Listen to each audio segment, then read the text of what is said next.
Good evening. Class 12 में जो अपना अकाउंट्स है, उस अकाउंट्स में फर्स्ट चैप्टर पार्टनरशिप का, जिसका नाम है profit and loss appropriation account.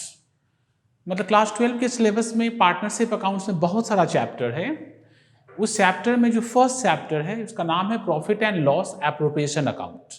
आज हम लोग बात करने वाले हैं कि profit and loss appropriation account होता है क्या। ठीक है, तो क्लास 11 में देखिए आप लोग एक चैप्टर पढ़े होंगे जिसका नाम है फाइनल अकाउंट। अच्छा, फाइनल अकाउंट हम लोग क्या करते थे? फाइनल अकाउंट में हम लोग बनाते हैं ट्रेडिंग अकाउंट, फिर बनाते हैं profit and loss account, and फिर हम लोग बनाते हैं बैलेंस शीट्स।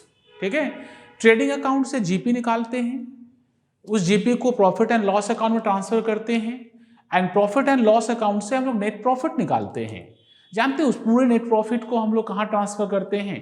पूरे नेट प्रॉफिट को हम लोग बैलेंस शीट में लिख लेते हैं। ऐसा क्यों? क्योंकि वहां पर सिंगल ओनर है, सोल प्रोप्राइटर बिजनेस है। इसका मतलब जितने भी ट्रेडिंग कंसर्न्स हैं, ट्रेडिंग कंसर्न्स का मतलब जो लोग बिजनेस करते हैं, जितने भी ट्रेडिंग कंसर्न्स हैं वो लोग सबसे पहले अपना प्रॉफिट एंड लॉस अकाउंट बनाकर निकालेगा नेट प्रॉफिट। सबसे पहले फाइंड करेगा नेट प्रॉफिट। यदि वो सोल प्रोप्राइटर है तो पूरा नेट प्रॉफिट खुद रखेगा, पूरा नेट प्रॉफिट को कैपिटल अकाउंट में डाल लेगा, वो अपना बैलेंस शीट करते समय कैपिटल में ऐड कर लेगा। पर यदि वो पार्टनरशिप बिजनेस करता है, यदि मान लीजिए अकेला ओनर नहीं है, उसके साथ मान लीजिए 3-4 ओनर्स हैं, मान लीजिए XYZ 3 ओनर हैं, तो वो जो नेट प्रॉफिट जो निकला वो तीनों ओनर आपस में डिस्ट्रीब्यूट करेगा। कैसे डिस्ट्रीब्यूट करेगा? उसके लिए उनके पास डीड होगा, जिसको बोलते हैं पार्टनरशिप डीड। इसका मतलब जो नेट प्रॉफिट जो निकाला जाएगा, ठीक है, उस ट्रेडिंग बिजनेस का नेट प्रॉफिट निकाला जाएगा। यदि उस नेट प्रॉफिट का ओनर एक से ज्यादा है, इसका मतलब पार्टनरशिप बिजनेस हो गया। मान लीजिए उसका नेट प्रॉफिट का ओनर 3 है, ABC या XYZ 3 ओनर है, तो नेट प्रॉफिट तीनों में डिस्ट्रीब्यूट होगा। तो डिस्ट्रीब्यूट कैसे करेंगे? डिस्ट्रीब्यूट करने के लिए अब उनके पास एक डीड होना चाहिए, या फिर सेक्शन 13 का एप्लीकेशन हम लोग कर सकते हैं। सेक्शन 13 और पार्टनरशिप एक्ट को अप्लाई करके हम लोग कर सकते हैं। ठीक है, इसका मतलब उस नेट प्रॉफिट को डिवाइड करने के लिए जो अकाउंट बनाया जाएगा, उस अकाउंट को बोला जाएगा profit and loss appropriation account. इसका मतलब प्रॉफिट एंड लॉस अकाउंट से नेट प्रॉफिट निकलेगा, उस नेट प्रॉफिट को पार्टनर्स लोग आपस में डिस्ट्रीब्यूट करेगा।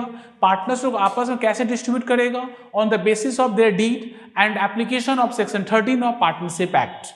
इन दोनों को मिलाकर उस नेट प्रॉफिट को लोग आपस में डिस्ट्रीब्यूट करेगा।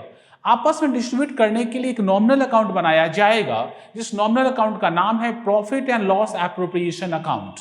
इसका मतलब profit and loss appropriation account एक नॉमिनल अकाउंट है, जिस अकाउंट में प्रॉफिट अमंग द पार्टनर्स हम लोग डिस्ट्रीब्यूट करते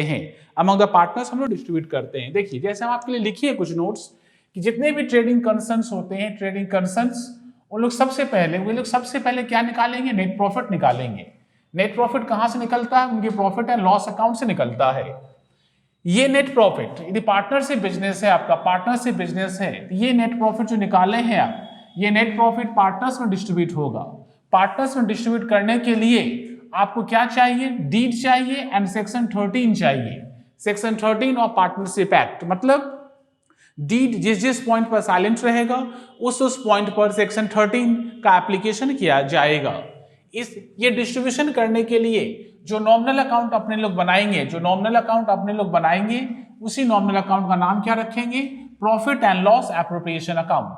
इसका मतलब profit and loss appropriation account एक नॉमिनल अकाउंट है, जिस नॉमिनल अकाउंट में नेट प्रॉफिट को पार्टनर्स के बीच में डिस्ट्रीब्यूट किया जाता है। ठीक है, कैसे डिस्ट्रीब्यूट करेंगे? डीड रहेगा, मतलब किस पार्टनर को कितना सैलरी चाहिए, किसको कितना कमीशन चाहिए, किसको कितना बोनस चाहिए, किसको इंटरेस्ट ऑन कैपिटल चाहिए, इंटरेस्ट ऑन ड्राइंग्स कितना होना चाहिए, ये सारा बात डीड में लिखा रहेगा। डीड में नहीं लिखा है तो सेक्शन 13 को अप्लाई करेंगे। सेक्शन 13 से पूछेंगे भैया तुम बताओ क्या होना चाहिए। ठीक है, इसका मतलब डीड एंड सेक्शन 13 दोनों को मिलाकर ही पीएल एप्रोप्रिएशन अकाउंट बनाया जाता है। हम सेक्शन 13 के बारे में आपको थोड़ी देर बाद बताएंगे। पहले आपको बताते हैं हम कि पीएल एप्रोप्रिएशन का फॉर्मेट कैसा होता है। तो सबसे पहला काम करना, प्रॉब्लम में कहीं भी नेट प्रॉफिट लिखा रहे, कहीं भी नेट प्रॉफिट लिखा रहे, उसको प्रॉफिट एंड लॉस अकाउंट में ट्रांसफर कर देना, मतलब पीएल एप्रोप्रिएशन अकाउंट में ट्रांसफर करना। पहला काम, कहीं भी नेट प्रॉफिट लिखा रहे, स्टार्टिंग में लिखा रहे, बीच में लिखा रहे, एंड में लिखा रहे, कोई फर्क नहीं पड़ता है। सो खोज को उसको ट्रांसफर करना। क्या बोलकर ट्रांसफर करेंगे?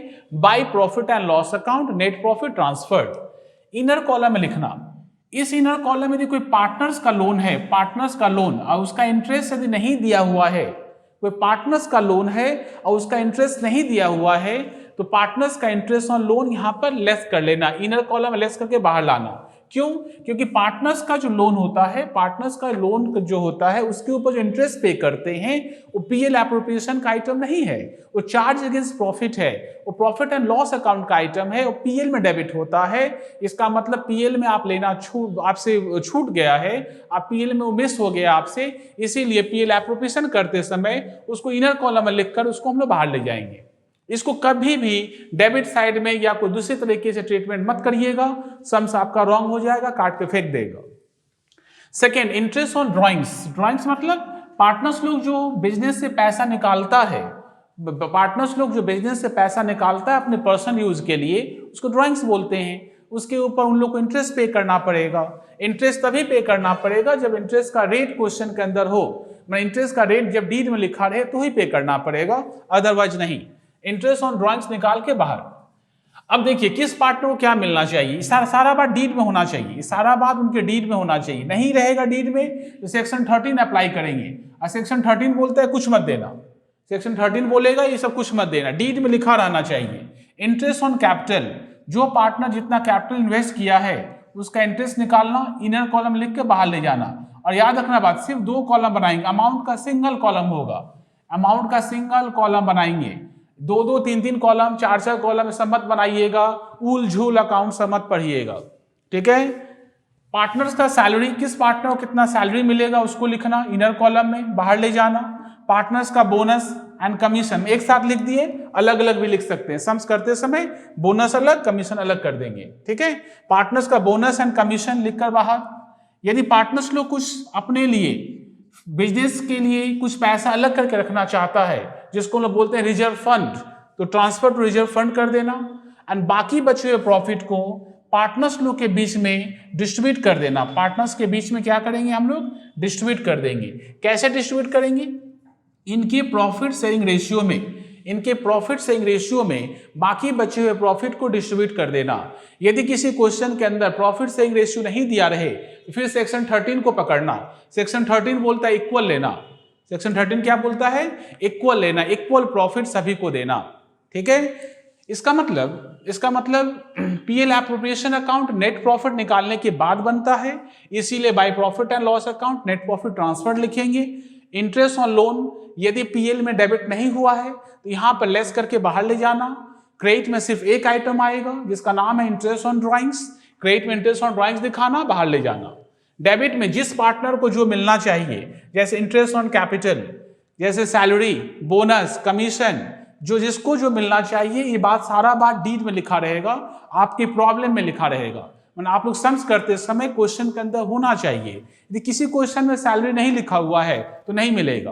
किसी क्वेश्चन में इंटरेस्ट ऑन कैपिटल का रेट नहीं दिया हुआ है तो मत देना। किसी क्वेश्चन में बोनस कमीशन नहीं लिखा हुआ तो मत देना। क्वेश्चन के अंदर होना चाहिए, होने से देंगे। क्वेश्चन के अंदर होने का मतलब डीड में लिखा हुआ है।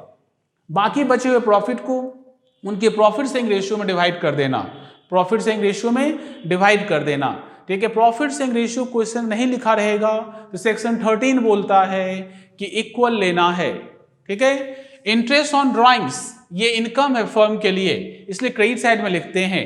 इंटरेस्ट ऑन ड्राइंग्स का रेट होना चाहिए, रेट होने से ही कैलकुलेट करना, रेट नहीं रहने पे कैलकुलेट एकदम मत करना, ठीक है। Interest on loan, interest on loan का रेट यदि नहीं रहे तो 6% पर एनम लेना है, 6% पर एनम, ठीक है। सारा डेटा बिठाने के बाद क्रेडिट को ऐड करेंगे, डेबिट सारा लेस करेंगे और क्या निकालेंगे? Share of profit. इनको पीएसआर में डिवाइड करना है, ठीक है। अगले पॉइंट में हम आपको बताएंगे सेक्शन 13 में क्या बोला हुआ है।